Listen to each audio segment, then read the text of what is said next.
Padre nuestro que estás en los cielos, alabado y glorificado sea tu nombre.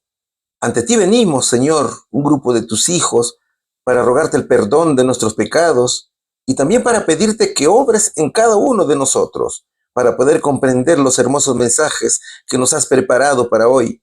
Bendice y perdona a tu pueblo, Señor, y que se haga tu santa voluntad. En el nombre de Jesús. Amén. Damos gracias al Señor Jesús por la vida y todas las bendiciones que sin merecerlas nos otorga cada día. Bienvenidos, mis hermanos, al estudio bíblico. Durante estas semanas hemos estado estudiando a grandes reformadores que nos han dejado un legado de valentía, un legado de fe, un legado de honestidad. ¿Verdad, hermanos? Hoy estudiaremos a un juez extraordinario. Su nombre es Gedeón. Gedeón era una persona que se escondía en un lagar. ¿Sabes para qué? Para sacudir el trigo y esconderlo de los madianitas. Gedeón era valiente y esforzado.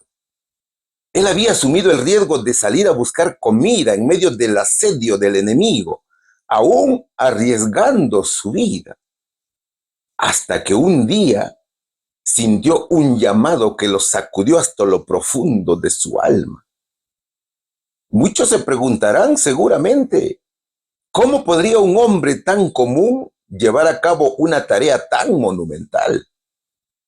Su historia, mis hermanos, nos revela un principio fundamental. Dios no siempre busca a los más fuertes, a los más sabios o a los más experimentados, no. Al igual que Gedeón, muchos de nosotros sentimos esa situación de ser inadecuados para la obra de Dios que Él tiene para nosotros. Sin embargo, Jesús en su infinita sabiduría elige a quienes Él puede moldear y utilizar para sus propósitos. Esa elección no depende de nosotros, depende de nuestro Señor Jesucristo. Y eso es lo que vamos a estudiar en este tema, que lleva por título precisamente el llamado de Gedeón. Antes de comenzar esta hermosa lección, te recuerdo que este sábado 1 de marzo estaremos haciendo ayuno y oración. Ya se ha hecho costumbre, ¿no es cierto?, en muchos de nosotros hacer el ayuno. Es que en verdad nos trae muy buenos beneficios, tanto para nuestra vida espiritual como también para nuestra vida física, nuestro aspecto físico. Así que te invitamos, mi querido hermano, a unirte en ayuno y oración. El ayuno es de puesta del sol a puesta del sol. Entonces, comenzamos al atardecer, tal cual lo hacía el pueblo antiguo de Israel. Así que te invitamos, mi querido hermano, para que puedas unirte al ayuno y oración. La primera pregunta de esta hermosa lección dice lo siguiente: ¿qué permitió el Señor que sucediera cuando Israel nuevamente hizo lo malo ante sus ojos? Vamos a estudiar el capítulo 6 del libro de los Jueces, versículos del 1 al 4 y también el 6. Los hijos de Israel hicieron lo malo ante los ojos de Jehová, y Jehová los entregó en manos de Madián por 7 años. Y la mano de Madián prevaleció contra Israel, y los hijos de Israel, por causa de los madianitas, se hicieron cuevas en los montes y cavernas y lugares fortificados. Pues sucedía que cuando Israel había sembrado, subían los madianitas y amalecitas, y los hijos del oriente contra ellos, subían y los atacaban. Y acampando contra ellos, destruían los frutos de la tierra, hasta llegar a Gaza. Y no dejaban qué comer en Israel, ni ovejas, ni bueyes, ni asnos. Y los hijos de Israel clamaron a Jehová. Eso dicen los versículos. ¿Cuántos años de paz habían pasado desde la liberación de Israel por parte de Débora? Ya te acordaste, ¿no es cierto? 40 años. Eso dice Jueces capítulo 5, versículo 31. Antes de Cristo, por supuesto. Y ahora se repetía nuevamente el ciclo del pecado de Israel. ¿Cuál era ese ciclo? El ciclo de pecado era opresión, arrepentimiento y liberación. Ahora, en cada momento de arrepentimiento, el Señor Jesucristo enviaba a un juez y liberaba a Israel de manos del enemigo opresor. Entonces, ahora vendría un nuevo castigo a Israel por la desobediencia a los 10 mandamientos de la ley de Dios. Y así lo dice Jueces capítulo 6, versículo 1. Los hijos de Israel hicieron lo malo ante los ojos de Jehová, y Jehová los entregó en manos de Madián por 7 años. El verso está presentando aquí la desobediencia de Israel, ¿no es cierto? Y la consecuencia que trajo, que fue la opresión de los madianitas. ¿Quiénes eran los madianitas? Los madianitas, mis hermanos, eran descendientes también de Abraham, pero eran hijos de Cetura, y fueron ellos quienes se convirtieron en opresores de Israel en tiempos de Gedeón. Es decir, Jehová los tomó como instrumentos de juicio para castigar a Israel por su desobediencia. Entonces el pueblo de Dios se había apartado de sus caminos, había cometido idolatría, había cometido actos inmorales, lo que provocó su caída bajo el dominio de naciones extranjeras. ¿Por cuánto tiempo dominaron los madianitas a los israelitas? Fueron 7 larguísimos años. Este periodo de tiempo revela el tiempo que Israel vivió en pecado. ¿Ve, mi hermano? También revela la paciencia de Dios antes de actuar. ¿Y cómo lo castigaban los madianitas? Vamos a ver aquí varios aspectos, mis hermanos. Primero, encontramos la dureza de la opresión. Así lo dice y lo estamos viendo en el versículo número 2. Los enemigos no vivían allí, pero únicamente llegaban en el momento de la cosecha para robar lo que los israelitas habían sembrado. Y eso es lo que hace Satanás, ¿no es cierto? El pecado, mi hermano, te roba la fe que has cosechado en Jesús. Te roba todo. El pecado te roba la paz, la felicidad. ¿Se da cuenta, mi hermano? Los madianitas fueron causa de desastres y desilusiones del pueblo de Dios. La opresión de los madianitas era tan fuerte que los israelitas fueron forzados a buscar refugio en cuevas y lugares fortificados en las montañas. Y este detalle resalta la gravedad de la situación. Israel no solo sufría una invasión militar, sino que su vida cotidiana y su seguridad se vieron gravemente amenazados. La fuerza de los opresores les arrebataron el control de sus tierras y les obligaron a vivir en condiciones de miedo, en condiciones de pobreza, ¿ve, mi hermano?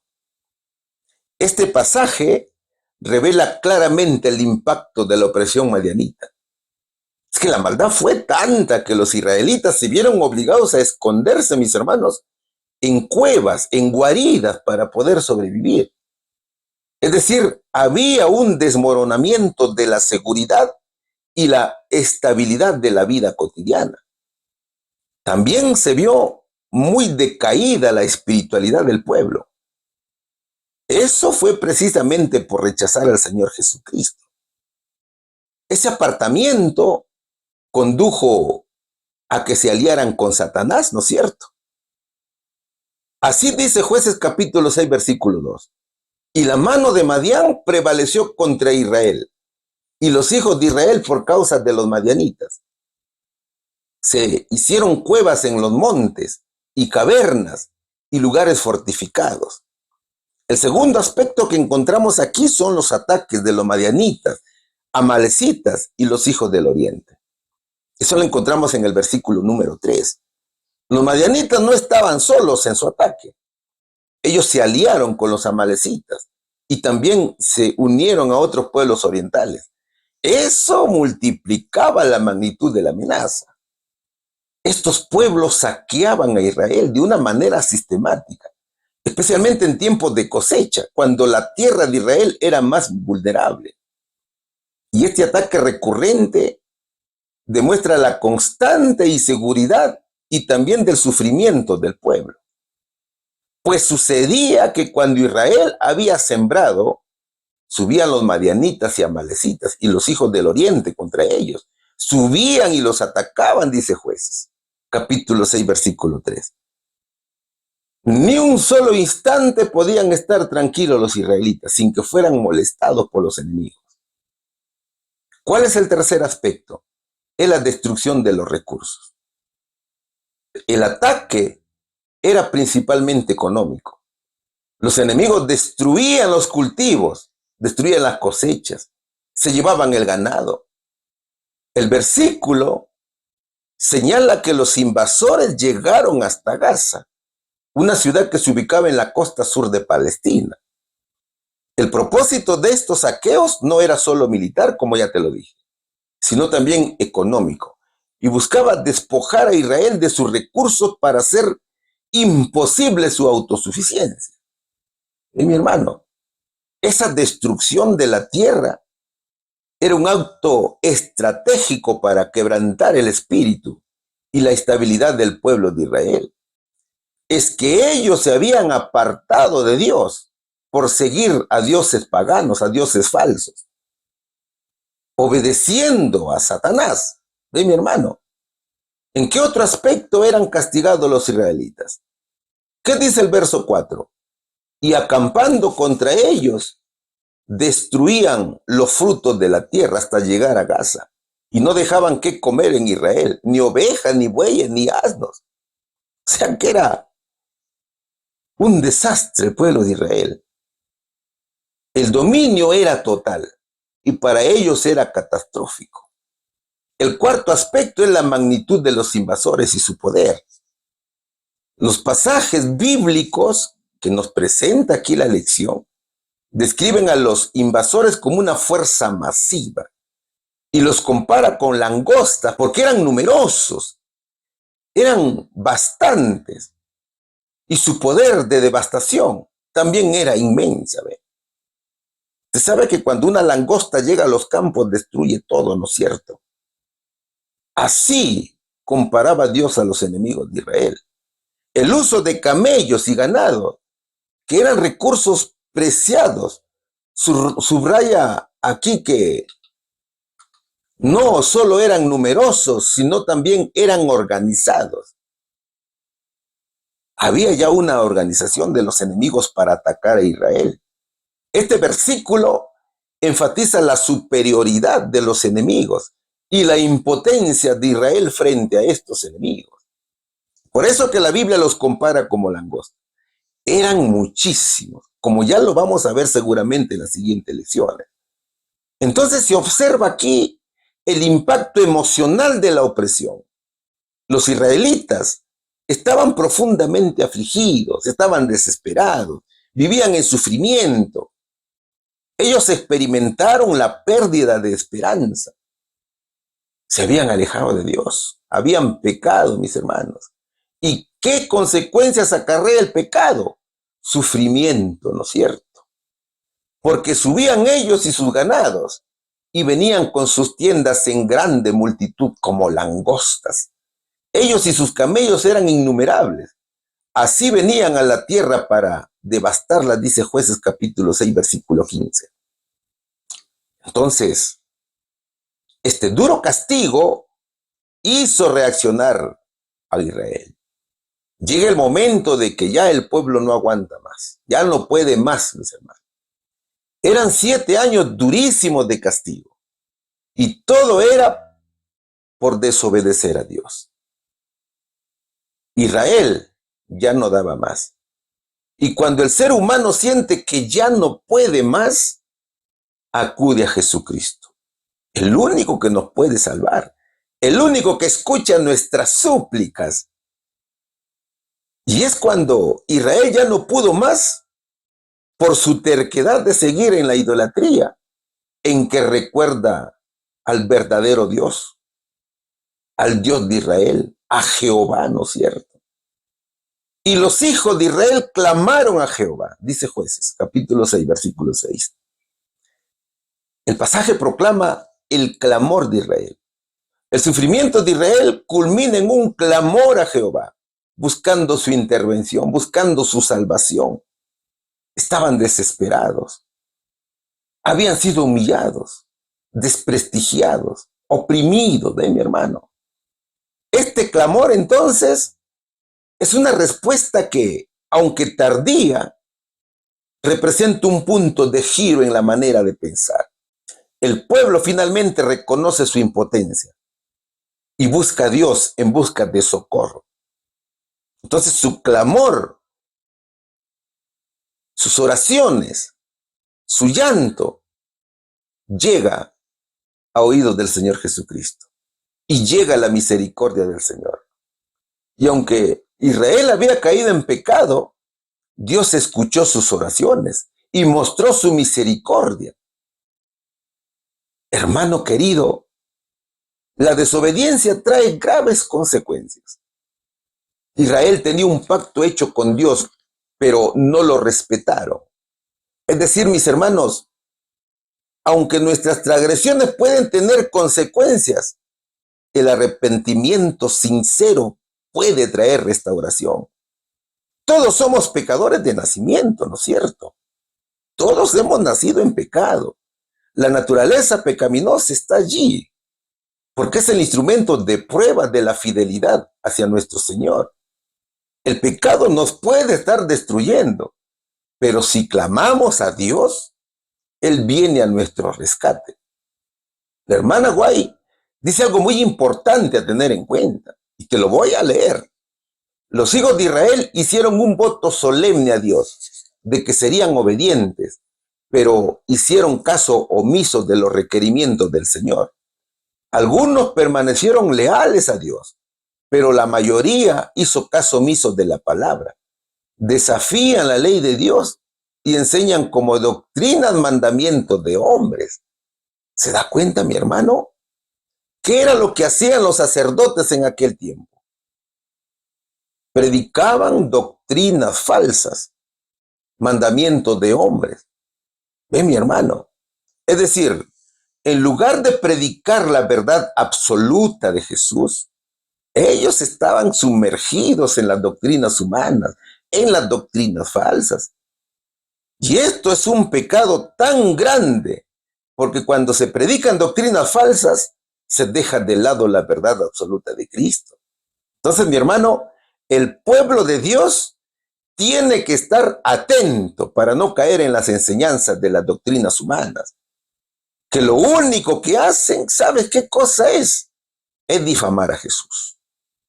Es hacerlo ver a un Jesús malo, a un Dios que no es misericordioso, a un Dios prácticamente pecador, ¿ve, mi hermano? Entonces, eso no se puede aceptar. Y eso era lo que pasaba en tiempos de Israel, ¿eh? La idolatría, mi hermanos, tiene un significado profundo. A veces inconscientemente caemos en idolatría. Ya estamos aceptando la Navidad. Ya estamos aceptando la fiesta pagana del Año Nuevo, mi hermano. ¿A quién recordamos el 25 de diciembre inconscientemente? Es al dios Tamuz, al dios romano. ¿A quién se recuerda o a quién se le rinde fiesta inconscientemente el 1 de enero? Es al dios Jano, ¿no es cierto? Al dios de las dos caras, que también era romano, ¿ve? Que era el dios de la prosperidad. Entonces, mi hermano, es bueno, es tan importante estudiar la palabra de Dios. Entonces, fíjate aquí, ve. La idolatría tiene que ver no solamente con la adoración a los ídolos, sino con cualquier otra situación que esté en contra de los 10 mandamientos de la ley de Dios. Ve, mi hermano, de allí la importancia que nosotros debemos estudiar a conciencia la palabra de Dios. ¿Cuál sería, mis hermanos, la respuesta aquí? ¿Qué permitió el Señor que sucediera cuando Israel nuevamente hizo lo malo ante sus ojos? El Señor permitió que Israel fuera oprimido severamente por los madianitas. Pregunta número 2. Estamos estudiando la lección número 8, que lleva por título el llamado de Gedeón, un gran valiente, ¿no es cierto? Un gran guerrero, un gran juez. Y esta pregunta tiene subtítulo que dice: la gente fue advertida. ¿Qué mensaje envió al pueblo para que comprendiera sus serias responsabilidades? Seguimos estudiando el capítulo 6 de los jueces, pero esta vez el versículo del 7 al 10. Y cuando los hijos de Israel clamaron a Jehová a causa de los madianitas, Jehová envió a los hijos de Israel un varón profeta, el cual les dijo: así ha dicho Jehová, Dios de Israel, yo os hice salir de Egipto y os saqué de la casa de servidumbre. Os libré de manos de los egipcios y de manos de todos los que os afligieron, a los cuales eché de delante de vosotros, y os di su tierra. Y os dije: yo soy Jehová vuestro Dios. No temáis a los dioses de los amorreos, en cuya tierra habitáis, pero no habéis obedecido mi voz. El Señor les había advertido. El pecado de la idolatría tiene sus consecuencias, ¿no es cierto? Eso es lo que les dijo el Señor. Y aquí los versículos hablan de un profeta, aunque no dice quién fue ese profeta. Pero lo que Dios envía a decir a su pueblo es un mensaje de aliento y esperanza. Y también les dice: tienes que reconocer tu pecado.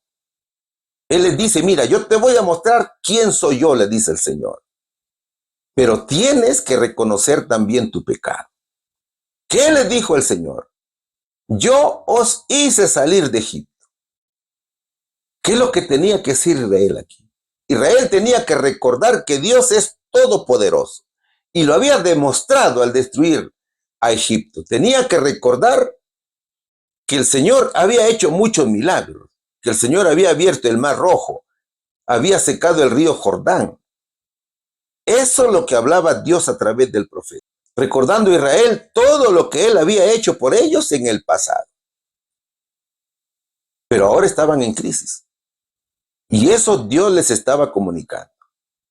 Ve, mi hermano, Israel necesitaba ser conmemorado con los actos de fidelidad y poder que Dios había demostrado en tiempos anteriores. Es como que nuestro Señor Jesucristo dijera: si los he liberado del poderoso ejército de Egipto, ¿por qué no puedo liberarlos de los madianitas? Entonces, Dios demostraba su amor para con su pueblo. Es por eso que dice: pero no habéis obedecido a mi voz. Dios, mis hermanos, envió este mensajero para decirle dónde estaba el verdadero problema. No era que los madianitas fueran tan fuertes. El gran problema era que Israel era muy desobediente. Es por eso que el versículo dice: y yo dije, yo soy Jehová vuestro Dios. No temáis a los dioses de los amorreos, en cuya tierra habitáis, pero no habéis obedecido mi voz. Así dice Jueces capítulo 6, versículo 10. Es como que el Señor le dijera: eso les pasa por terco, por no hacer caso a los mandamientos. Que Israel pensaba que el problema eran los madianitas, pero eso no era así. El verdadero problema era el mismo pueblo de Dios que no cumplía el pacto hecho con el Señor. Mis hermanos, los seres humanos, por su naturaleza depravada y degradada, siempre tiende a culpar a otros por los problemas precisamente que causamos. Somos duros para reconocer nuestra culpa y casi siempre estamos culpando a otros. Eso lo hicieron también nuestros primeros padres en el Edén, ¿no es cierto? Adán le echó la culpa a Dios por el pecado. La mujer que me diste, dijo, ella me acaba de engañar.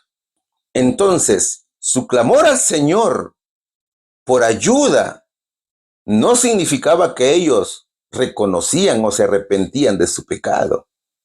Ellos clamaban por la opresión de los enemigos. Pero no se daban cuenta que la verdadera culpa la tenían ellos, el pueblo hebreo, por desobedecer a Dios. Por tanto, pareciera que no les nacía el arrepentimiento desde un corazón sincero. ¿Ve? Ahora, la culpa, sin duda que era de los sacerdotes, por no cumplir con su labor. En lugar de predicar la obediencia de Dios, predicaban cosas que no correspondían a la nación. Nuestro Creador y nuestro comandante infinito en poder, terrible en el juicio, procura por todos los medios inducir a los hombres a ver sus pecados y arrepentirse de ellos. Por boca de sus siervos predice los peligros de la desobediencia, deja oír la nota de advertencia y reprende fielmente el pecado. Sus hijos conservan la prosperidad tan solo por su misericordia y gracias al cuidado vigilante de instrumentos escogidos. Él no puede sostener y guardar a un pueblo que rechaza sus consejos y desprecia sus reprensiones. Demorará tal vez por un tiempo sus castigos, pero no puede detener su mano para siempre, dice nuestra hermana Elena G. de White. El Señor es paciente. El Señor no se olvida que pecamos. El castigo siempre va a llegar por desobediente. Hermanos míos, Dios es soberano. Dios imparte su justicia a todos. De su justicia nadie se salva. Él ejerce su poder y autoridad sobre los seres humanos. Y como creador y comandante, es infinito en poder y juicio. El Señor actúa para que los seres humanos reconozcan sus pecados y se arrepientan de ellos. Y a través de sus siervos, advierte sobre los peligros de la desobediencia, llamando a la reflexión y al cambio de conducta. ¿Ve, mi hermano? Jamás Dios tolerará la desobediencia. Israel vivía un periodo de prosperidad y paz. Y confiado en la prosperidad y paz, se olvidó de Dios. Sin embargo, no comprendió que esa prosperidad está condicionada a la estricta obediencia al Señor. Si un pueblo rechaza los consejos divinos y desoye las advertencias y reprimendas, Dios no podrá continuar protegiéndolo. Aunque puede retrasar los castigos, finalmente no podrá evitar traer a juicio al infractor. ¿Ve, mi hermano? Si vemos el ciclo de la desobediencia, sería de esta manera. Fíjate aquí, pon atención. Primero encontramos el pecado. ¿Cuál fue el pecado de Israel? La idolatría, ¿no es cierto? Dios había dado a los israelitas la advertencia de no adorar a los dioses de las naciones paganas. Por ejemplo, los amorreos que habitaban en la tierra. Sin embargo, el pueblo no obedeció. Segundo, la opresión. Este es el segundo punto del ciclo de la desobediencia de Israel. El problema eran los madianitas, que los sometieron en un profundo sufrimiento y como langosta le robaban todo y los dejaban de hambre. Ese era el problema que tenían ellos. Claro, los madianitas fueron instrumentos elegidos por Dios para llevar a cabo su juicio, ¿cierto? Tercero, es el arrepentimiento. Los hebreos clamaron a Dios. Pero antes que el Señor enviara a Gedeón, les envía un mensajero para que le recuerden cuál era su pecado. Es como que Dios le dijera, yo les dije, no adoren a esos dioses amorreos, pero ustedes no hicieron caso. Además le recuerda que Él es todopoderoso y los ama y está dispuesto a escuchar sus súplicas y liberarlos. Entonces, este recordatorio busca que los israelitas comprendan que a pesar de su sufrimiento actual, Dios había sido fiel en el pasado a liberarlos de la esclavitud. ¿Cuál es el último punto del ciclo de Israel? Luego viene la liberación. Dios llamaría a un hombre valiente para liberarlos. Ese varón era Gedeón. Gedeón fue un líder y fue juez para liberar a Israel. Los enemigos eran muchísimos. Eran los madianitas, eran como langostas. Entonces fue Gedeón el siervo llamado para liberar a Israel, como lo vamos a ver a continuación. Aquí te dejo la respuesta, mi querido hermano. ¿Qué mensaje envió al pueblo para que comprendiera sus serias responsabilidades? El mensaje era que el sufrimiento era resultado de su alejamiento de Dios. Y para experimentar la liberación y bendición, el pueblo debía arrepentirse, abandonar la idolatría y regresar a la obediencia de Dios. Pregunta número 3. Seguimos estudiando la lección número 8, que lleva por título El llamado de Gedeón. La pregunta dice lo siguiente. ¿Qué le dijo el ángel del Señor a Gedeón cuando se le apareció? Seguimos estudiando Jueces capítulo 6, versículos del 11 al 13. Y vino el ángel de Jehová y se sentó debajo de la encina que está en Ofra, la cual era de Joas, Abieserita, y su hijo Gedeón estaba sacudiendo el trigo en el lagar para esconderlo de los madianitas. Y el ángel de Jehová se le apareció y le dijo: Jehová está contigo, varón esforzado y valiente. Y Gedeón le respondió: Señor mío, si Jehová está con nosotros, ¿por qué nos ha sobrevenido todo esto? ¿Y dónde están todas sus maravillas que nuestros padres nos han contado, diciendo: ¿no nos sacó Jehová de Egipto? Y ahora Jehová nos ha desamparado y nos ha entregado en manos de los madianitas. Eso dicen los versículos. ¿Quién era Gedeón? Gedeón era hijo de Joas, de la familia de Abieser, que vivía en Ofra o en Manasés occidental. Allí pertenecía a este lugar. Así lo registra Jueces capítulo 6, versículo 29.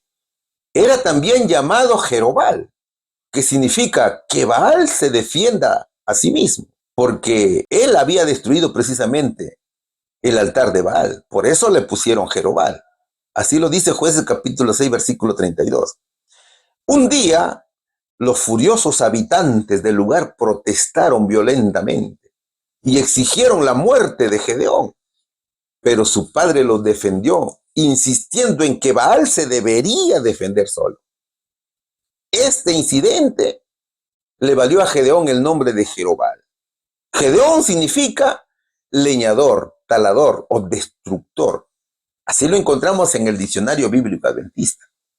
Gedeón no desempeñaba ningún cargo destacado, pero en la casa de Joas se distinguía por su valor y su integridad. ¿Cuál fue su misión?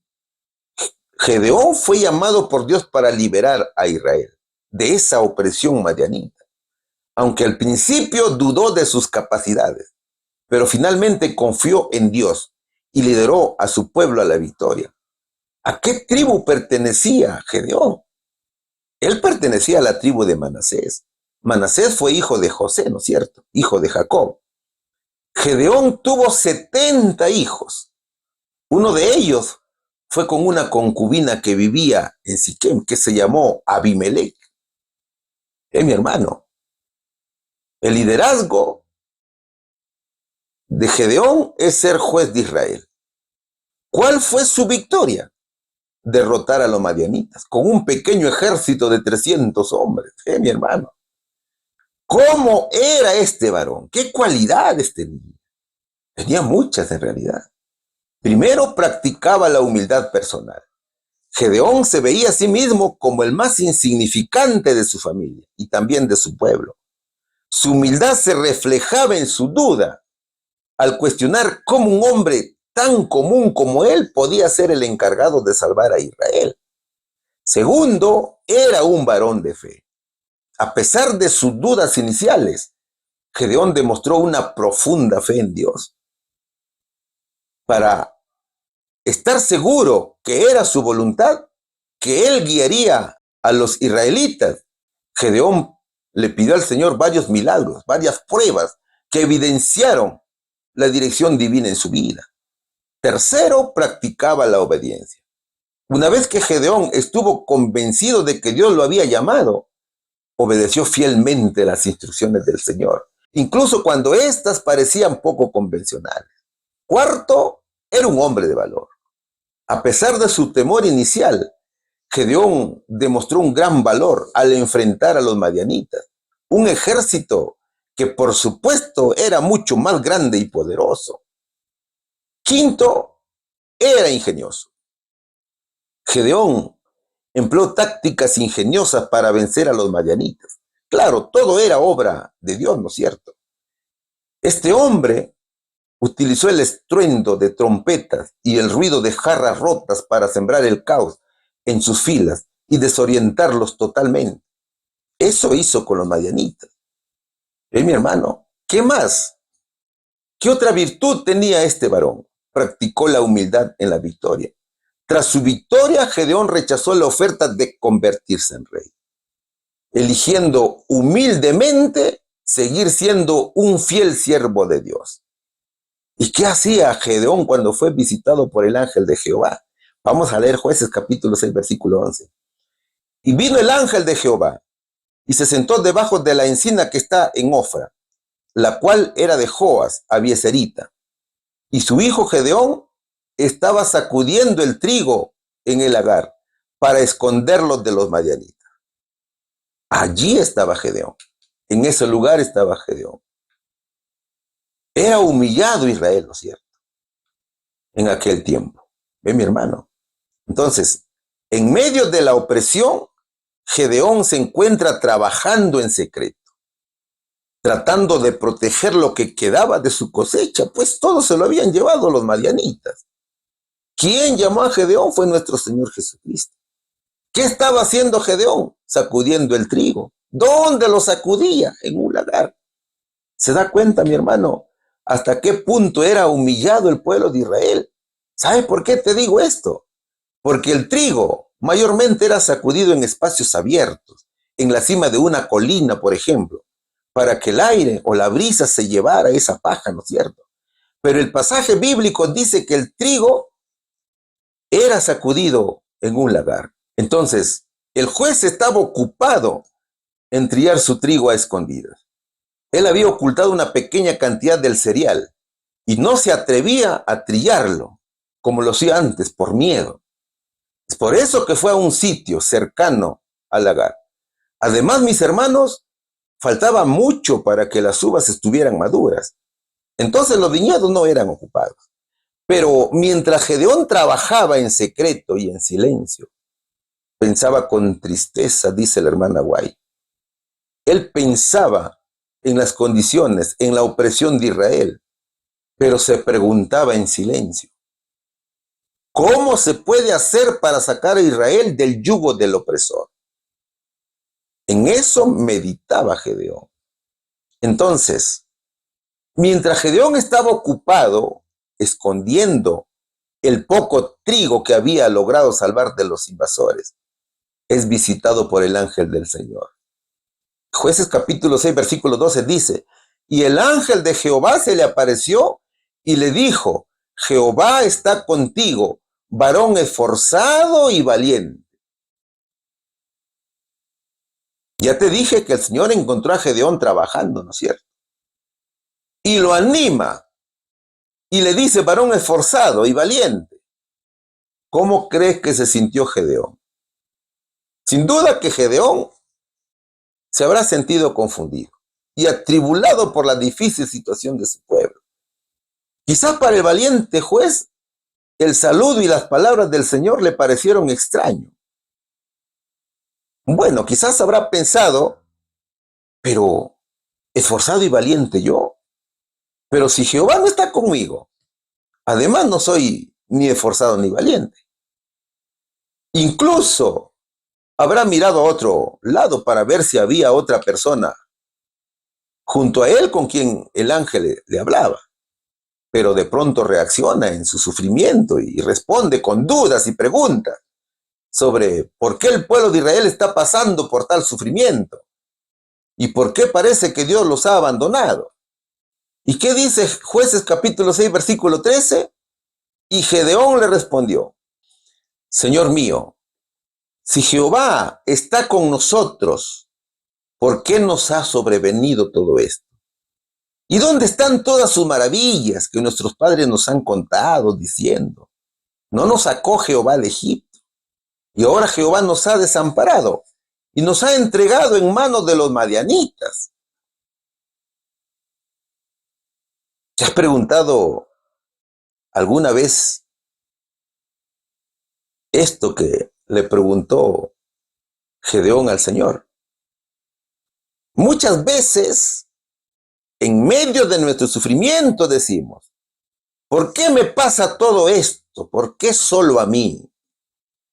Si Dios dice que está conmigo, ¿por qué me pasa a mí todo? ¿Sabes por qué preguntó Gedeón al Señor esto? Porque como humano dudó de Dios. El juez no entendía el porqué del sufrimiento de su pueblo. Es decir, mostraba un contraste entre la fe de Dios y las dudas humanas.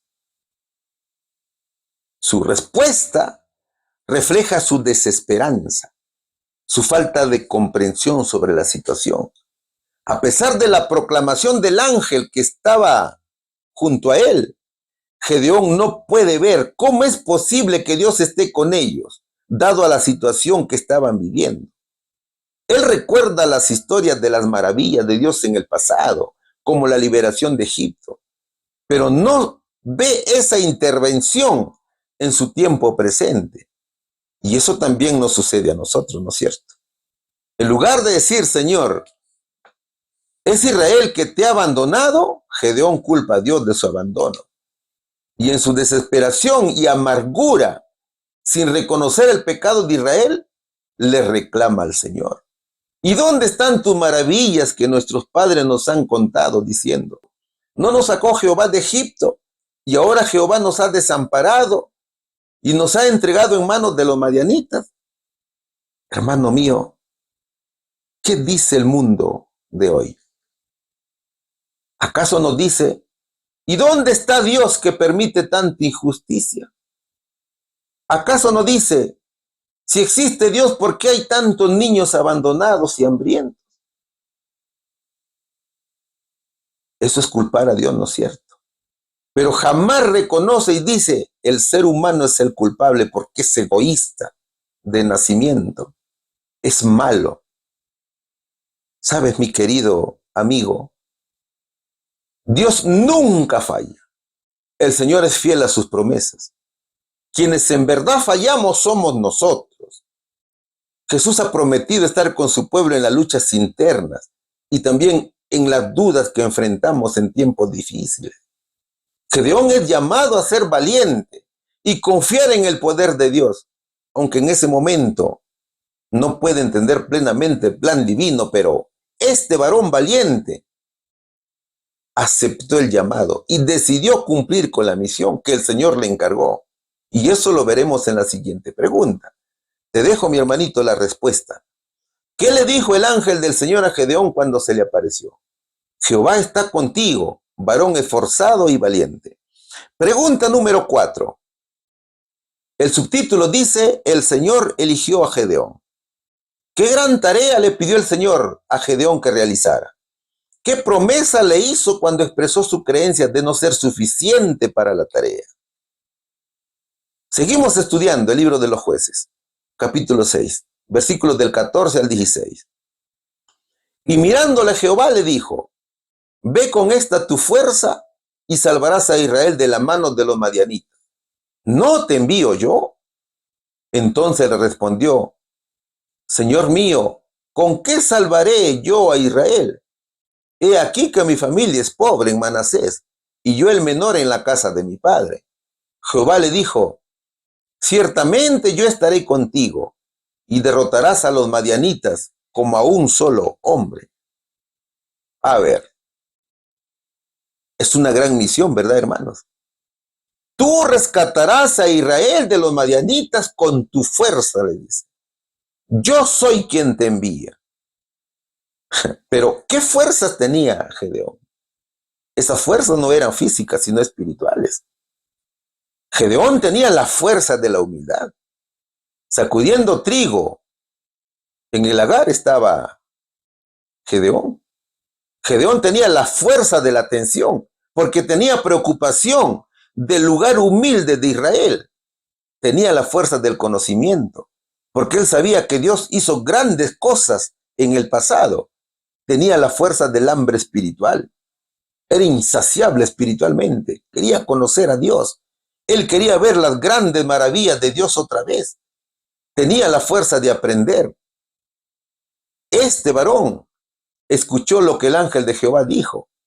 También Gedeón tenía la fuerza de los débiles. Y la fuerza de Dios es perfeccionada en la debilidad, ¿no es cierto? Ahí hay algunos versículos, mis hermanos, que te dejo para que los puedas revisar.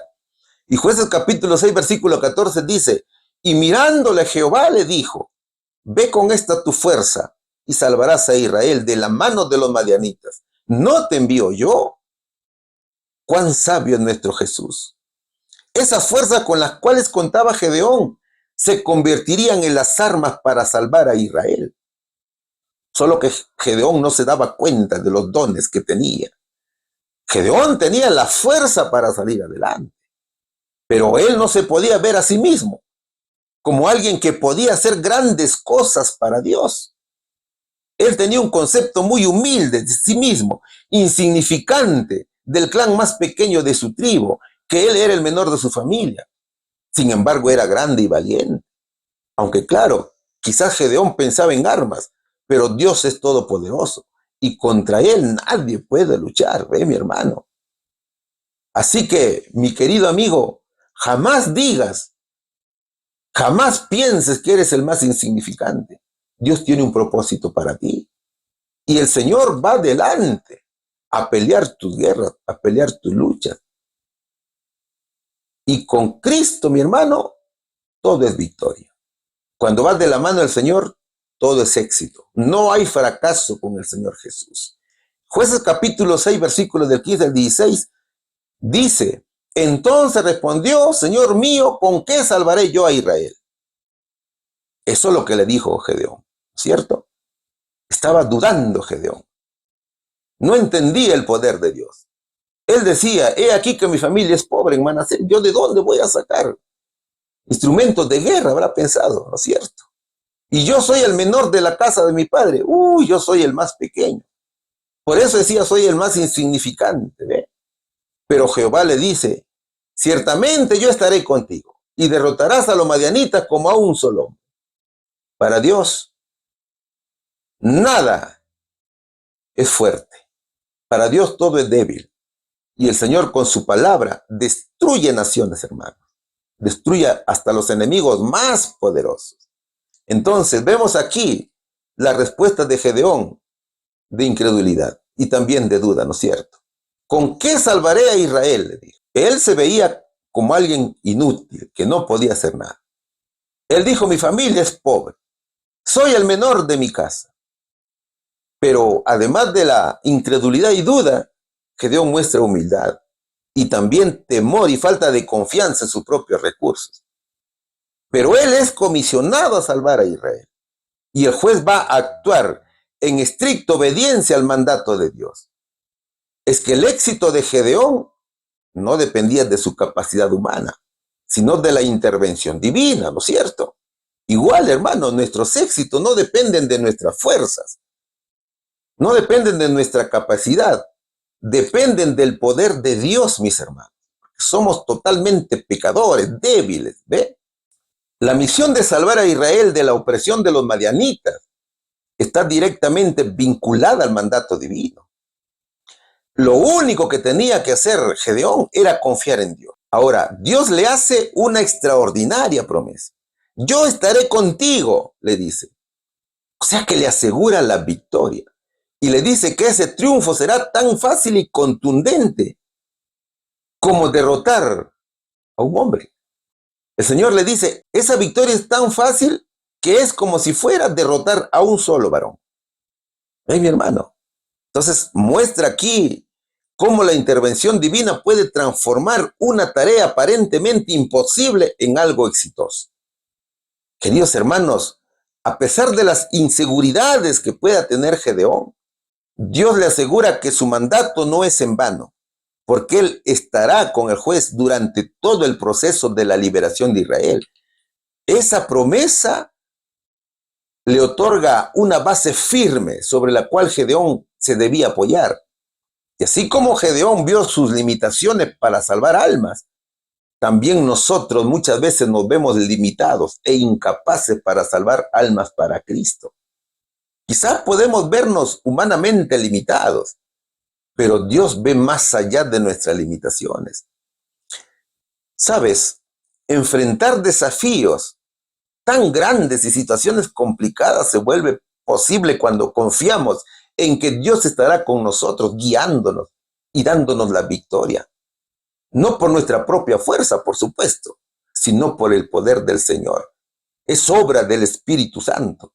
Entonces, cuando Cristo te llame, mi amigo, no dudes en aceptar el llamado. Acepta con confianza el llamado de Jesús, sabiendo que no estamos solos en nuestras luchas, sino que contamos con la presencia de Dios para darnos la victoria. Vamos a la respuesta. ¿Qué gran tarea le pidió el Señor a Gedeón que realizara? Salvarás a Israel de la mano de los madianitas, le dijo. ¿Qué promesa le hizo cuando expresó su creencia de no ser suficiente para la tarea? Yo estaré contigo y derrotarás a los madianitas como a un solo hombre, le dijo el Señor. Pregunta número 5. El subtítulo de esta pregunta sigue diciendo: el Señor eligió a Gedeón. ¿Qué significaba derribar un altar y construir otro? Seguimos estudiando Jueces, ¿no es cierto? El libro de los Jueces, capítulo 6, es objeto de estudio en este día. Los versículos son del 25 al 27. Aconteció que la misma noche le dijo Jehová: toma un toro del hato de tu padre, el segundo toro de 7 años, y derriba el altar de Baal que tu padre tiene, y corta también la imagen de acera que está junto a él. Y edifica altar a Jehová tu Dios en la cumbre de este peñasco, en lugar conveniente. Y tomando el segundo toro, sacrifícalo en holocausto, con la madera de la imagen de acera que habrás cortado. Entonces Gedeón tomó 10 hombres de sus siervos e hizo como Jehová le dijo, mas temiendo hacerlo de día por la familia de su padre y por los hombres de la ciudad, lo hizo de noche. ¿Quién tenía el altar de Baal? Era Joas, el padre de Gedeón. Entonces, ¿qué nos está diciendo aquí el verso? Primero tienes que comenzar por casa. Allí tiene que comenzar la restauración, ¿ve, mi hermano? Gedeón tenía una orden y una promesa, pero necesitaba una señal divina. Si vemos los versículos siguientes del 17 al 24, observaremos que ante las dudas de Gedeón, él mismo pide una señal al Señor. Gedeón quería asegurarse de que quien le hablaba era el ángel del pacto, el cual en lo pasado había obrado en favor de Israel. Que Gedeón conocía la historia, ¿no es cierto?, de Israel, los milagros que Jehová había hecho por su pueblo. ¿Qué hizo Gedeón? Rogó al mensajero divino que permaneciese con él como su huésped.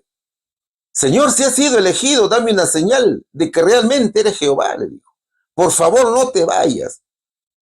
No te vayas, Señor, de aquí hasta que yo vuelva. Espérame, por favor.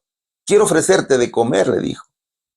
Gedeón fue entonces deprisa a su tienda y preparó de sus escasas provisiones un cabrito y panes sin levadura. Y todo lo trajo al Señor y lo puso delante de él. Pero el ángel le dijo y le ordenó que pusiera la carne y los panes sobre una piedra y que echara el caldo encima. Y esto obedeció Gedeón. ¿Qué hizo el ángel del Señor? El ángel, con la punta del bastón que tenía en su mano, tocó la carne y también los panes sin levadura. Y enseguida salió fuego de la piedra y quemó toda la carne y los panes. Luego el ángel de Dios desapareció. Y Gedeón edificó un altar a Jehová y le puso por nombre Dios es paz. Entonces, con esa seguridad, Gedeón inicia el proceso de liberación y lo hace siguiendo estrictamente la orden. ¿Qué le dijo el Señor? Leamos nuevamente estos versos. Jueces capítulo 6, versículos 25 y 26. Aconteció que la misma noche le dijo Jehová, toma un toro del hato de tu padre, el segundo toro de 7 años, y derriba el altar de Baal que tu padre tiene, y corta también la imagen de acera que está junto a él, y edifica altar a Jehová, tu Dios, en la cumbre de este peñasco, en lugar conveniente, y tomando el segundo toro, sacrifícalo en holocausto con la madera de la imagen de acera que habrás cortado. Lo primero que tenía que hacer Gedeón era hacer grandes reformas. Primero en su casa, como ya te lo dije. Tenía que rechazar la idolatría. El altar de Baal representaba la adoración a un dios extranjero y pagano. Baal era un dios cananeo, asociado con la lluvia, con la fertilidad y la agricultura. Y muchos israelitas en ese tiempo estaban involucrados en la idolatría, siguiendo las prácticas de los pueblos vecinos. Entonces, derribar este altar era un acto de rebelión contra la idolatría, contra el pecado, contra Satanás, ¿no es cierto? Y un rechazo de la influencia extranjera en la adoración del pueblo de Dios. Segundo, debía haber una restauración de la adoración verdadera. Al construir un altar en honor al Señor, Gedeón estaba restaurando la adoración a Jehová, el Dios de Israel. Este altar representaba el regreso de la fe genuina y la obediencia a los 10 mandamientos de Dios, los cuales habían sido transgredidos por el pueblo debido a la influencia de la idolatría y también a la opresión de los pueblos vecinos. Tercero, había que purificar la familia. El altar de Baal estaba en casa de Joas. Joas era el padre de Gedeón. Y esto implicaba que la familia de Gedeón, al igual que muchos en Israel, habían caído también en prácticas idólatras. Entonces, al derribar el altar y ofrecer sacrificios al Señor, Gedeón no solamente estaba actuando en favor de la nación, sino también purificando estaba la casa de su propio padre, o sea, la familia. Y cuarto, Gedeón desafiaba a la autoridad y a la cultura dominante. Este acto representaba un rechazo a las autoridades locales, inclusive a las doctrinas que estaban predicando los sacerdotes en aquel tiempo. Acuérdate que los sacerdotes eran quienes eran los encargados de guiar al pueblo de Dios, ¿no es cierto? Gedeón estaba rechazando a la cultura, tradiciones, costumbres, de las cuales se había adoptado la idolatría. Derribar un altar significaba desafiar la estructura religiosa y social del pueblo. Y esto no era nada fácil. Este acto de valentía podría haber tenido consecuencias graves, como represalias, por ejemplo, de los líderes locales, o incluso la muerte. ¿Qué dice Jueces capítulo 6, versículo 25? Entonces Gedeón tomó 10 hombres de sus siervos, e hizo como Jehová le dijo, mas temiendo hacerlo de día por la familia de su padre y por los hombres de la ciudad, lo hizo de noche. Es como si en estos tiempos tú quieres destruir una estatua de la Virgen de Fátima, por ejemplo. El pueblo siempre se va a rebelar, ¿no es cierto? Igual sucedía en aquel momento. Los ídolos fueron derribados de noche, cuando había oscuridad. Ese acto era una declaración de guerra contra el pecado, contra la idolatría, ¿ve, mi hermano? Ahora, el acto de ofrecer sacrificios a Dios había sido asignado exclusivamente a los sacerdotes, ¿no es cierto? Y debía llevarse a cabo en el altar de Silo. Sin embargo, Jesús, el mismo que estableció el ritual y a quien apuntaban esos sacrificios, tenía la autoridad para modificar sus exigencias. La liberación de Israel debía ir acompañada de una firme oposición al culto de Baal. Y antes de enfrentarse a los enemigos de su pueblo, Gedeón debía luchar contra la idolatría. La orden divina fue cumplida con fidelidad, ¿no es cierto? ¿Por qué dice que fue de noche? Porque cuando estamos en pecado estamos en oscuridad, estamos en tiniebla, ¿no es cierto? Entonces, cuando estamos en tinieblas es cuando el Señor nos rescata, ¿ve, mi hermano? Lo cierto es que la orden fue cumplida. Consciente de que encontraría oposición si lo hacía de manera pública, Gedeón llevó a cabo su tarea en secreto y con la ayuda de sus siervos la completó durante la noche. En conclusión, mis hermanos, derribar un altar y construir otro significa rechazar y destruir el altar de Satanás que se ha establecido en nuestro corazón y hacer altar y morada del Espíritu Santo. Es arrepentirse de nuestros pecados, es pedir perdón y es comenzar a vivir en santidad. ¿Y qué significa para nosotros estos versículos, mis hermanos? Jamás te olvides que los versículos son enseñanza, ¿no es cierto? Y cada pasaje tiene una enseñanza que nosotros debemos tener en cuenta.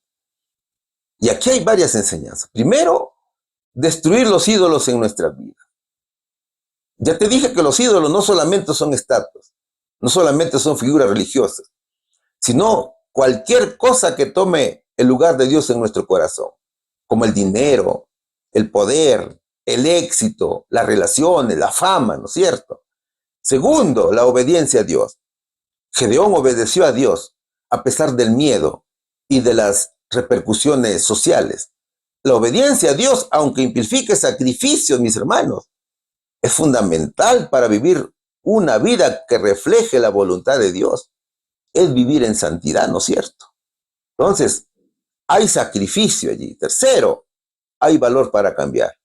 Gedeón no solamente desobedeció la idolatría, sino que también desafió las normas establecidas de su comunidad. La sociedad o nuestra cultura pueden ofrecernos alternativas, muchas por supuesto, pero son contrarias a los principios cristianos. Entonces debemos tener el coraje de tomar decisiones basadas en la verdad y en los valores de Dios, incluso cuando nos cueste sufrimiento. Y cuarto, encontramos el llamado a la reforma.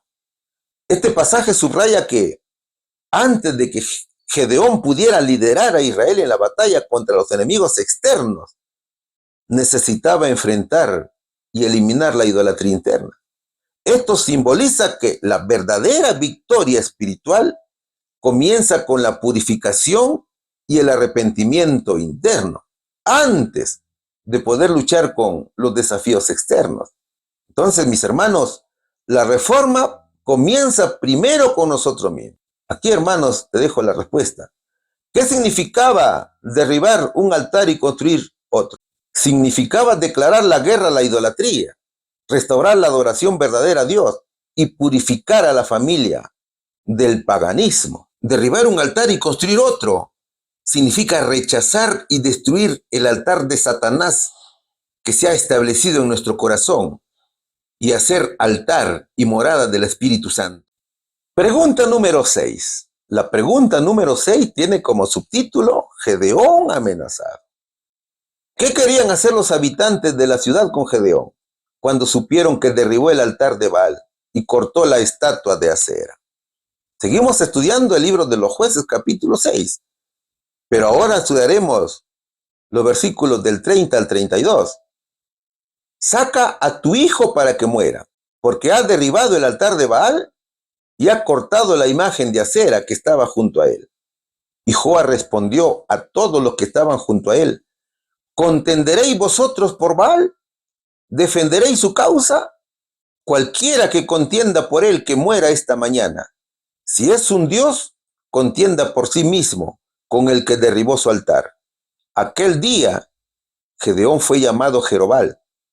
Esto es, contienda Baal contra él, por cuanto derribó su altar.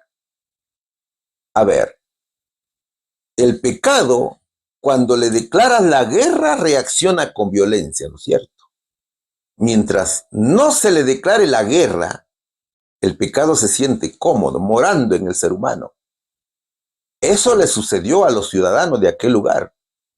Eso le sucedió al valiente juez cuando ejecutó la orden divina con fidelidad. Gedeón sabía que encontraría resistencia si intentaba hacerlo públicamente. Entonces, ¿qué estrategia utilizó Gedeón para cumplir la orden de Dios? La estrategia fue el trabajo nocturno, y con la ayuda de sus siervos la completó en una noche. Esta estrategia, mis hermanos, se basó en la acción discreta, o sea, a oscuras, realizada de noche para evitar conflictos inmediatos. La destrucción de los símbolos de idolatría y la restauración del culto verdadero a Jehová se había iniciado. ¿Cómo reacciona el pueblo? El pueblo acostumbraba todas las mañanas a celebrar culto a los dioses paganos. O sea que habían reemplazado el culto matutino y vespertino por estas idolatrías paganas, ¿ve, mi hermano? Entonces, cuando los habitantes de la ciudad se levantaron, vieron que el altar de Baal había sido derribado. Además, habían destruido la estatua de Aserá. Lo más indignante para ellos fue ver que el mejor toro había sido sacrificado sobre el nuevo altar. Y unos a otros se preguntaban, ¿quién habrá hecho esto? Después de buscar y averiguar, se enteraron que Gedeón lo había hecho. Entonces entraron en ira y fueron a buscar a Gedeón a su casa y encontraron a su padre y le dijeron, saca a tu hijo para que muera, porque has derribado el altar de Baal y ha cortado la imagen de Aserá que estaba junto a él, dice Jueces capítulo 6, versículo 30. Los hombres estaban tan indignados y furiosos que querían hacer justicia con sus propias manos.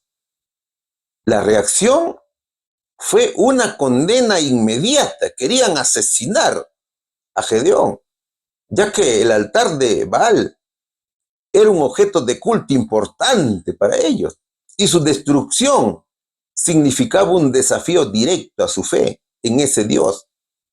Imagínate a los idólatras gritando a Joas en su casa y diciendo, trae aquí a tu hijo, lo vamos a matar, porque has derribado el altar de Baal y has destruido la estatua de la diosa Asera. De hecho que Gedeón ya le había contado a su padre el plan de Dios para salvar a Israel de los madianitas. Por tanto, Joas, el padre de Gedeón, ya conocía el plan de salvación, por tanto estaba confiado y creía en la promesa de Jehová. ¿Qué dijo el valiente Joas? Leamos Jueces capítulo 6, versículo 31. Y Joas respondió a todos los que estaban junto a él, ¿contenderéis vosotros por Baal? ¿Defenderéis su causa? Cualquiera que contienda por él, que muera esta mañana. Si es un Dios, contienda por sí mismo con el que derribó su altar. Era la defensa del padre Joas a su hijo Gedeón. Observa bien el pasaje. Allí Joas dice que si la estatua tiene vida, que se defienda sola. Si la estatua se puede mover, por favor, que lo agarre a golpes a Gedeón. Si puede caminar, que corra y lo destruya a Gedeón. Si tiene ojos, la estatua sabe quién la ha destruido. Y si tiene oídos, la estatua también debía haber escuchado algo, ¿no es cierto? Y si tiene boca, por lo menos le habría dicho a sus seguidores quién ha sido el destructor.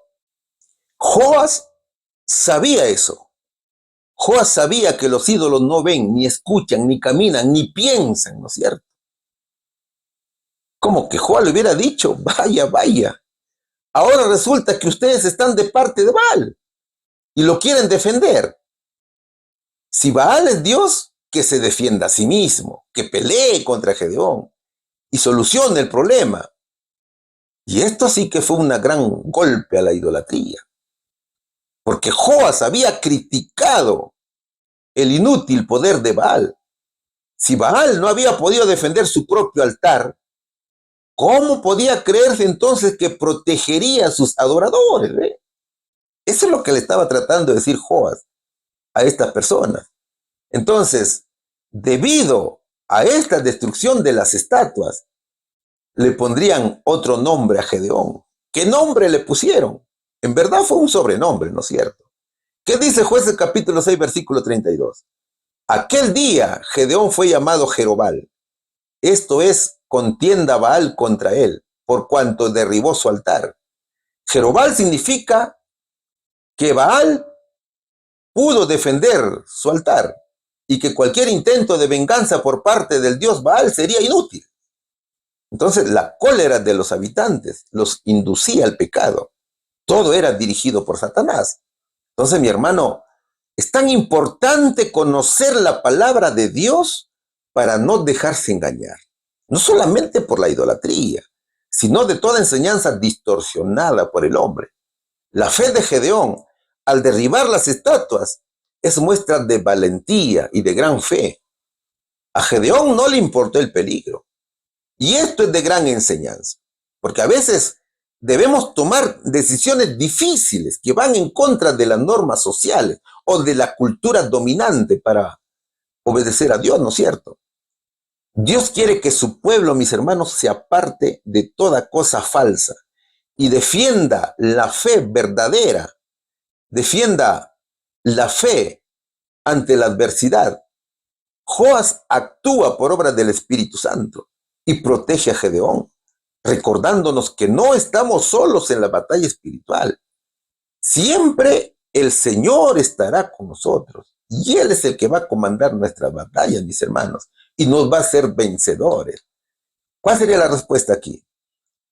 ¿Qué querían hacer los habitantes de la ciudad con Gedeón cuando supieron que derribó el altar de Baal y cortó la estatua de acera? Querían matarlo. Pregunta número 7. Hemos llegado al final de esta interesante lección, que por supuesto las siguientes lecciones también van a tratar del tema de Gedeón. Y la pregunta dice, ¿qué pidió Gedeón para estar seguro que era la voluntad de Dios salvar a Israel por su medio? Jueces capítulo 6 versículos del 36 al 40 dice lo siguiente. Y Gedeón dijo a Dios, si vas a salvar a Israel por mi mano, como has dicho, he aquí que yo pondré un vellón de lana en la era, y si el rocío estuviera en el vellón, solamente quedando seca toda la otra tierra, entonces entenderé que salvarás a Israel por mi mano, como lo has dicho. Y aconteció así, pues cuando se levantó de mañana, exprimió el vellón y sacó de él el rocío y un tazón lleno de agua. Mas Gedeón dijo a Dios, no se encienda tu ira contra mí, si aún hablar esta vez. Solamente probaré ahora otra vez con el vellón. Te ruego que solamente el vellón quede seco y el rocío sobre la tierra. Y aquella noche lo hizo Dios así. Solo el vellón quedó seco. Y en toda la tierra hubo rocío. Eso dice la palabra de Dios. El primer paso del plan de salvación para Israel ya se había dado. Gedeón cumplió la orden de Dios al pie de la letra. Y lo seguiría haciendo. Sin embargo, los enemigos no estaban tranquilos. Luego de destruir las estatuas de Baal, todos los madianitas se unieron a los amalecitas y a los pueblos del este, y cruzaron el río Jordán y acamparon en el valle de Jezreel. Sin embargo, Gedeón, guiado por el Espíritu de Dios, tocó la trompeta para que se le uniera la gente de Abiezer. El libertador mandó mensajeros por todo el territorio de la tribu de Manasés para que también esta tribu se les uniera. Además envió mensajeros a las tribus de Aser, Zabulón y Neftalí, y todos se le unieron. Entonces Gedeón ejercía liderazgo. La guerra ya estaba declarada contra el pecado y contra los madianitas. Solo que había un problema. Gedeón aún tenía dudas en cuanto a su liderazgo del ejército de Israel y pidió otra señal. ¿Qué le dijo esta vez Gedeón a Jehová? Y Gedeón dijo a Dios, si has de salvar a Israel por mi mano, como has dicho, he aquí que yo pondré un vellón de lana en la era, y si el rocío estuviera en el vellón solamente quedando seca toda la tierra, entonces entenderé que salvarás a Israel por mi mano, como lo has dicho. Mis hermanos, ¿cuántas veces nos hemos sentido o nos sentimos incrédulos ante el poder de Dios? A Gedeón no le bastó la primera señal, sino que pidió otra. Él quería saber y quería confirmar si era o no instrumento del siervo de Dios para salvar a Israel. La primera señal que pidió era para saber si efectivamente era Dios quien lo había visitado, ¿no es cierto? Pero ahora quería saber si él de verdad era el instrumento de Dios que salvaría a su pueblo. Entonces Gedeón no se atrevió a encabezar el ejército sin tener evidencias adicionales de que Dios lo había llamado para esta obra. Y también quería saber si Dios iba a estar con él en la batalla. Entonces, con este pedido de una nueva señal, Gedeón estaba mostrando inseguridad y falta de fe, aunque Dios ya había hablado directamente con él y lo había designado para la misión de liberar a Israel. Él se sigue sintiendo inseguro acerca si realmente es capaz, si realmente ha sido llamado por Dios. Y es natural dudar en momentos de gran responsabilidad, ¿no es cierto, hermanos? Especialmente cuando nos enfrentamos a desafíos grandes. Y en este caso, Gedeón tiene que enfrentar un desafío de enfrentarse a los madianitas. Segundo, Gedeón quiere confirmar la voluntad de Dios. Gedeón pide una señal. Y esa señal es concreta para confirmar de manera clara que es Dios quien respalda la misión que le ha encomendado. Esto muestra el deseo de Gedeón de estar seguro de que está actuando conforme al plan divino y que no está siendo guiado por sus propios deseos o decisiones. Tercero, muestra ansiedad ante los desconocidos. Gedeón es consciente de la magnitud del desafío y de que si fracasa, las repercusiones para él y para Israel serían serias. Su solicitud de una nueva señal extra inclusive, porque hay una más también, refleja su preocupación y su necesidad de contar con una mayor seguridad antes de avanzar. Entonces, aquí notamos claramente que Gedeón tiene dudas de su capacidad personal. El juez, como se observa en otras partes del relato, se percibe a sí mismo como una persona débil y sin cualidades, sobre todo en el principio, como ya lo hemos visto. Su solicitud de una señal revela que no se siente preparado para cumplir con la misión. He aquí, él quiere entonces confirmar que no se trata de un error o de un impulso suyo. ¿Qué hizo Dios? ¿Será que lo rechazó o será que lo respaldó a Gedeón? El Señor no lo rechazó, mis hermanos. Y aconteció así, pues cuando se levantó de mañana, exprimió el vellón y sacó de él el rocío, un tazón lleno de agua. Es que Dios es paciente, ¿no es cierto? Dios, hermanos, además de misericordioso, es paciente, ¿no es cierto? Con todos sus siervos el Señor es muy paciente. Y el milagro que buscaba Gedeón fue hecho por el Señor. El vellón es un poco de lana de oveja que Gedeón puso en el lugar donde se limpia el trigo. Pero ahora vemos que el juez pide otra señal. El valiente Gedeón quería estar seguro de todo, mis hermanos. Mas Gedeón dijo a Dios: no se encienda tu ira contra mí, si aún hablar esta vez. Solamente probaré ahora otra vez con el vellón. Te ruego que solamente el vellón quede seco y el rocío sobre la tierra. Y aquella noche lo hizo Dios así.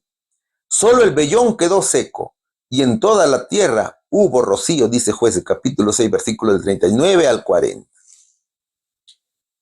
Ahora, Gedeón quería que se invirtieran las cosas, ¿no es cierto? Dios es un Dios de misericordia y nos muestra su paciencia. Y aquí está mostrando la paciencia con Gedeón. Aunque Gedeón pide señales adicionales, a pesar de haber recibido previamente el mandato divino, Dios en su misericordia no lo rechaza.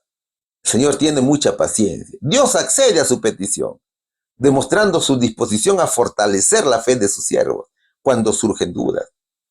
Este gesto de paciencia divina también enseña que aunque Dios desea que confiemos en Él también comprende nuestras limitaciones humanas y está dispuesto a guiarnos, a darnos seguridad en nuestro caminar, ¿no es cierto? Incluso cuando no tengamos total certeza. ¿Se da cuenta, mi hermano, cuánto amor nos tiene nuestro Señor Jesucristo? ¿Se da cuenta cuánta paciencia tiene el Señor para con sus hijos? Así que vengamos a Él confiando en su poder, mis queridos hermanos. Aquí está la respuesta. ¿Qué pidió Gedeón para estar seguro que era la voluntad de Dios salvar a Israel por su medio? Un milagro, una señal más pedía Gedeón, mis queridos hermanos. Durante 7 años, los israelitas sufren el saqueo y la destrucción de sus cosechas a manos de los madianitas, ¿no es cierto? Eso les lleva a clamar a Dios por ayuda. El ciclo de pecado nuevamente estaba con ellos. Y en respuesta, Dios envía a un profeta que les recuerda sus pecados y su desobediencia a los mandamientos. Luego, el ángel del Señor se presenta a Gedeón, un hombre de la tribu de Manasés, mientras estaba cosechando en un lugar oculto, en secreto, para evitar que los madianitas se llevaran lo poco que le quedaba. El ángel lo saluda, le dice que es valiente. Es mi hermano. El ángel le dice que es un valiente guerrero y le encomienda salvar a Israel. Entonces Gedeón, sorprendido y dudoso, responde que su familia es la más débil de Manasés y él es el menor de sus hermanos. Pero Gedeón ejecuta el plan, comenzando por destruir las estatuas de Baal. Y cuando los habitantes del pueblo fueron de mañana a rendirle culto, encontraron todo destruido. Incluso el mejor toro había sido sacrificado. Ellos, muy furiosos, averiguaron quién había sido el destructor y descubrieron que había sido Gedeón. Entonces lo buscaron en su casa, diciendo que lo iban a matar. Pero Joas, su padre, movido por el Espíritu Santo, retó a la estatua diciendo a sus seguidores: si en verdad Baal es Dios, que luche contra Gedeón. Joas sabía que los ídolos no ven, ni caminan, ni sienten, ni hablan, ¿cierto? Entonces, luego de este suceso, Gedeón pide otra señal. Gedeón pide una señal y coloca un vellón de lana en el suelo. Si al amanecer el vellón estaba mojado, pero el suelo seco, él sabía que es Dios quien lo estaba enviando. Y Dios cumple esa señal. Dios no se hizo problema. No conforme, Gedeón pide otra prueba más, pero esta vez invirtiendo las condiciones. Y Dios también responde positivamente.